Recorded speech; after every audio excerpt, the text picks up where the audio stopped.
I don't think you can feel love like this until you have your own baby. I can drape a sari in 30 seconds. So we can, it's a challenge, do that. Unless I go ahead and write a script or produce one or direct one. This waiting for opportunity is an endless game.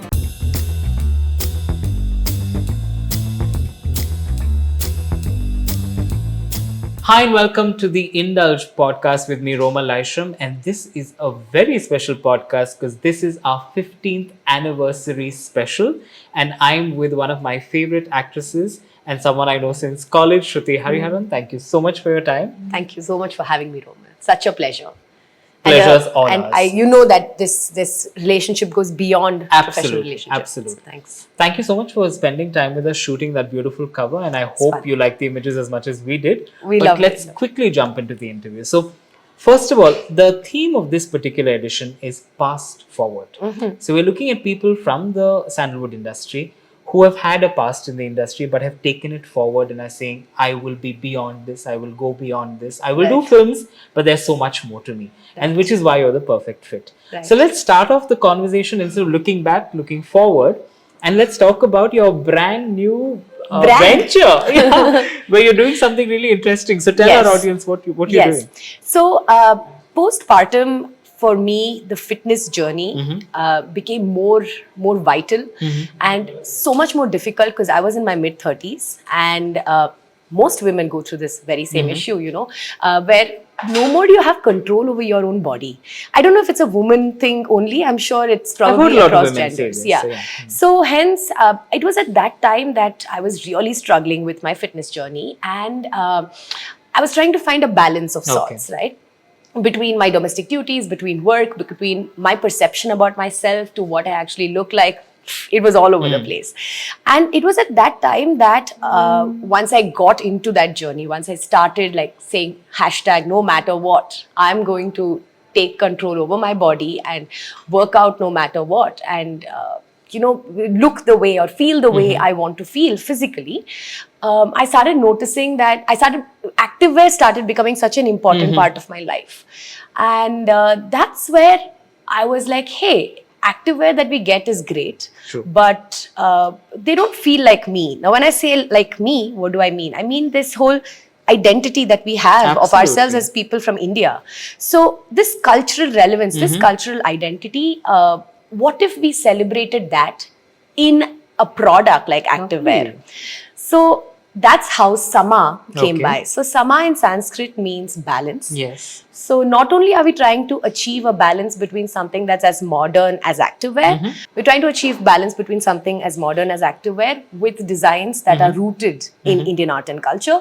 At the same time, we're trying to find a balance in our lives, like my co-founder in my life, with work, family, motherhood, our careers. Got it. So that's what Sama is. Lovely. So Sama is the brand. Sama, the larger picture for Sama is a wellness brand. I think the whole world is moving towards it, especially post-COVID. And we are excited about it. Nice. We think we have a good story going. But over the last 1 year that we've been working on it, we are like, we just need to get the product out for now. Nice. And then, take it from there and figure it out. So when's the launch? When can we expect it? By March, hopefully. Nice. Yes. So 2026, big. It's huge. big. It's Lovely. huge. There are quite a few films releasing. There is Sama that's launching.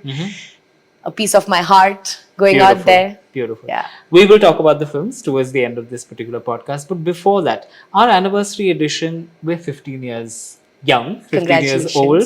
And it's been a wonderful journey that we've had in Bangalore. We've tried to represent the city as well as we can. Yeah. And you seem to be like the perfect person for the cover.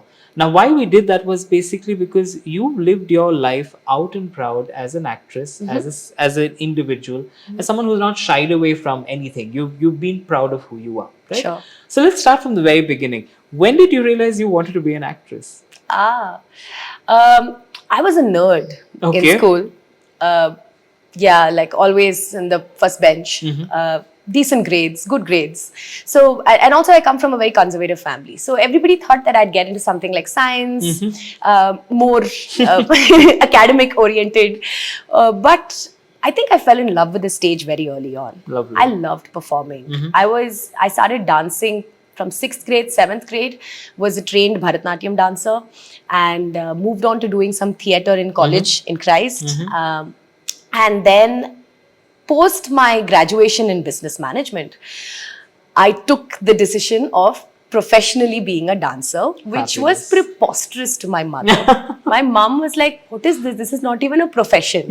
And of course, my mom has people around her who'd say, yes, this is not a profession. And back in the day, it wasn't, Roman. True. Who made money out of it? Who made money out of it? True. That's true also. Nobody made money out of it.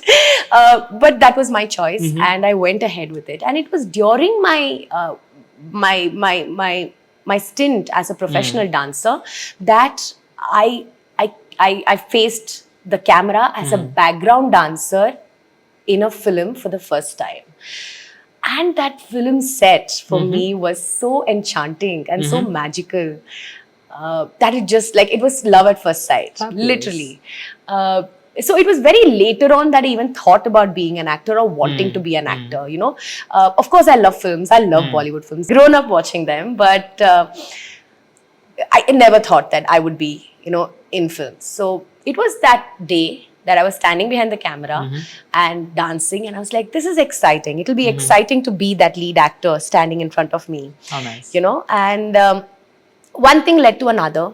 It was also the time that 5D cameras started, you know, cameras started getting more digital, rather. And there were quite a few smaller filmmakers and indie filmmakers who started coming. So auditions became more, apart from, you know, the big films that were being made. So I auditioned quite a lot. I did a couple of indie films and fell more in love with the whole process of filmmaking. Okay. And yeah, the rest is history. The first audition that I actually nailed for a feature film was Cinema Company, a Malayalam film.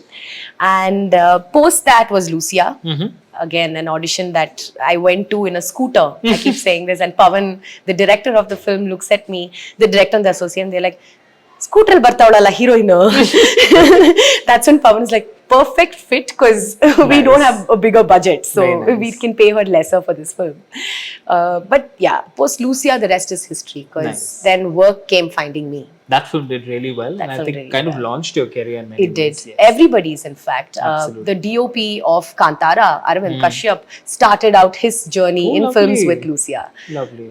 So a lot of us, Gomtesh Upadhyay, who recently did a film with Nitya, web series with Nitya rather, also started his career there. It's a very lucky film. It was. Okay. It was. So now it's been almost 10 years. You've been in the industry. 15. Almost 15. Hey, anniversary. Sharing an anniversary. Brilliant. Yes. So almost 15 years.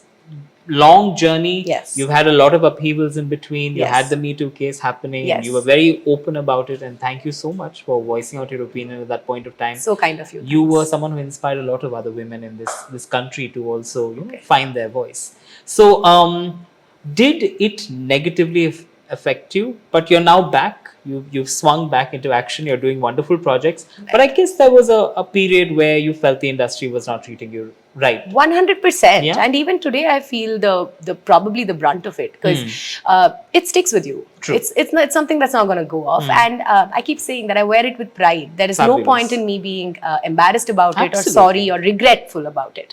So yes, there are still a part of the industry who are still like, or things like, you know, probably she's lying, and she still is. And it's not just the industry, but also the public, right? Absolutely. But there is another section of society who, just like you, feel that it was imperative for these women to speak up. Absolutely. Because it is a systemic change that we wanted to create. It was high time that we questioned the power, the system of power that wielded all of these unsafe and unjust practices. So, unjust practices. So, I'm for me, now work is great. But the answer to your question, yes, it did impact my career. It impacted my mental health. It impacted the way I saw money. It impacted a lot of, a huge part of my life. It impacted my family so much, Roman. Absolutely. But it was around that same time that I also got pregnant with my baby. So it gave me a good, how do I say, I ran away from it all. And it was something that I did. Yes, I fought for as long as I could. And then after that, I was like, I'm done. I'm going to take this all away and stay in Kerala, be a mother for a good 6 months and then come back and we'll figure it out. So I did take my break. I did take my time. But as you rightly said, here I am back in action. Absolutely. Multiple projects. Fabulous Fabulous work. Touchwood. Yes. Amazing. They are yet to release. Honestly speaking, the good ones, I'm excited about what all need to come out. But we all know 2026 is your year. So amazing. Yes. So, I'm so happy that we have this story that, you took your time out, you figured out your own pace, you figured out all of that and came back. Yes, and I think that's important. Very right? true. Where we all take our time to, I don't know, just figure it out. Very true. Yeah. Leading to the next question, motherhood. Of course, everyone asks you about this, but being a young mother at that time, tumultuous part of your life, how did motherhood kind of ground you at that point of time? Because you have a very different take on it, I'm sure. Yes. It taught me so many things. It taught me the first thing, and I know a lot of mothers would say this, that I don't think you can feel love like this until you have your own baby. You love so much that it pains, that it hurts, right? And the first 6 months, honestly, were very, very difficult. A lot of people don't talk about it. I went through crazy hormonal upheavals and hormonal imbalances, and you're not entirely sure what to do with that baby, right? Because the baby cannot communicate to you what it's going through. But post 6 months, you slowly settle into it. And a friend once told me that, it doesn't change, but you just get used to it. Wow. And that's what happened to me. In all honesty, yes, I can make this sound very poetic and stuff and say best experience of my life. The moment I held the child, I just felt like a mother. No, it was a process again. Absolutely. And post 6 months, I got used to it. I started enjoying the process. My husband is a fantastic father. So his support has been great, and the family support has been great. And now my daughter is 6 years old. We have great conversations. Lovely. The generation now, the way they speak, the way they think, the exposure, it's crazy. Sometimes I wonder, as a 6-year-old, would I even know half of what she thinks and knows and talks? But that also, the onus of that is also on us, right? The way we choose to bring up the child. Absolutely. So as parents, both of us are very, very careful of a lot of things. But at the same time, we're very open with her. We're very open with issues of safety, of conversations surrounding private parts, conversations surrounding influence of, I don't know, of electronic devices, of television. So, and I can see a whole lot of adults being conscious and parenting. Parenting has taken a whole different turn from what it was. Nice. So I guess our kids are to be looked out for. Like from Gen Z, now we're going to talk about the Gen Alpha. Absolutely. Are they the Gen Alpha? Gen Alpha, right? Yeah, I think Gen Alpha is going to be. They're going to take this world into a completely new direction. Yeah, in a good way. In a good way, in a fabulous way. Yeah. I think Gen Z also took it in a positive way. They did. Now they're going to take it further. Yeah. Juggling motherhood and your career, doing it beautifully. You shot with us while your child is still around. I don't want the basic stuff where everyone says, yeah, you're super goddess, all of that. No, that aside, the reality of it. How do you juggle between being a mom and also being present there in your child's life? Do you have those problems where you're like, am I giving enough time to my child? I'm sure you go through that too. And also, more importantly, you always chose your films very well. But now I think you have that extra thing of, I have a child and I'm kind of responsible to that child tomorrow. True. So what goes through your head when you think of all of these things? That's so true, Romal. Yeah. So first thing is, it is chaotic. You can only try to do your best. And mom guilt is a part of the game. Absolutely. I've learned to live with it. Even today, I haven't spoken to my daughter yet. Just a 1-minute phone call was all I had with her. I can't wait to video call her after our interview. But I think she understands. And I keep having conversations with her saying that Amma works for 2 reasons. Number 1 is for money, of course. And number 2 is because she loves it. Fabulous. And it is something that I want her to understand. Very nice. And she does. To a certain extent, of course, we miss each other, but she gets it. But having said that, yes, it is chaotic. It is madness. As I told you in the beginning of our interview, that I'm trying to find my Sama my balance, samam. But in between it all, yes, motherhood has also impacted my choices of films that I do say yes to. In fact, there was a film that just came to me, and I am doing it. But in my head, I'm consciously thinking that, hey, Nale Dina, if my daughter will watch this, and how is this going to impact her? You know? But I don't think I will do anything that I'm going to be embarrassed about. Fabulous. So there will be an age when she can watch certain kind of films, and I'm okay with that. And I'm not ready to show her some of my work. Absolutely. When she's underage. Very true. And I think that's the line. As a parent, that is your responsibility. Yes, and that's all I can do. But hey, I keep thinking of situations where, maybe she's growing up and in school somebody shows her something of mine. Maybe a song that I did called Sunday Bantu, being very candid here. And if she does see that, say she's in 6th grade or 7th grade, and she ends up seeing that video, and what conversation am I going to have with her? But I think anything can be sorted out with effective communication. Fabulous. And I think that's key. So you're ready to have this conversation? I'm ready to have this conversation. And I'm ready to tell her that this whole sexuality conversation will be very interesting when we have it. I'm prepping myself. It's too early now, I know. Yeah. Best of luck with that whenever it does happen. Thank you, Romal. And I'm sure you'll handle it perfectly well. Now we have to talk about where Indulge, we talk about fitness, fashion, all of those things. Yes. You are always impeccably dressed. So where does this sense of style come from? And you spoke about fitness. How has your fitness journey been so far? Right. Fitness is very important to me. Fitness is something that makes me feel good, and I do it for myself. We keep talking about this also, that it is that 1 hour that you take out for yourself. True. And nothing else, nobody else matters at that point. So that's what fitness means to me. It's not necessarily the aesthetics of it, because the aesthetics will follow, but what is most important is consistency and discipline. Easier said than done. There was this phase just about a few months ago, 6 months ago, where I thought I was my fittest that I've ever been in my life. And then once Sama took over, there was something that's going to slack, right? So it ended up being my discipline or my commitment towards towards hitting gym. But I know I'll get back to it. Yes, but fitness is very, very important to me. Having said that, what is the other thing about fashion? My sense of style. Sense of style. It's always been beautiful. So where does that come from? I think it's because we both have the same sense of style, like probably ideologies of what style. Where does it come from? My mom has been always impeccably dressed. There's an elegance about her that I appreciate. I saw that and grew up. So it is something that I think naturally I want to be. Secondly, I wear what I'm comfortable in. Nice. Comfort is very key to me. Right. And thirdly, I also dress to occasion. Very nice. I love wearing certain kinds of clothes to certain places, and otherwise just you'd see me like in a track pant or like sari. Sari actually is my go-to. That's the perfect balance.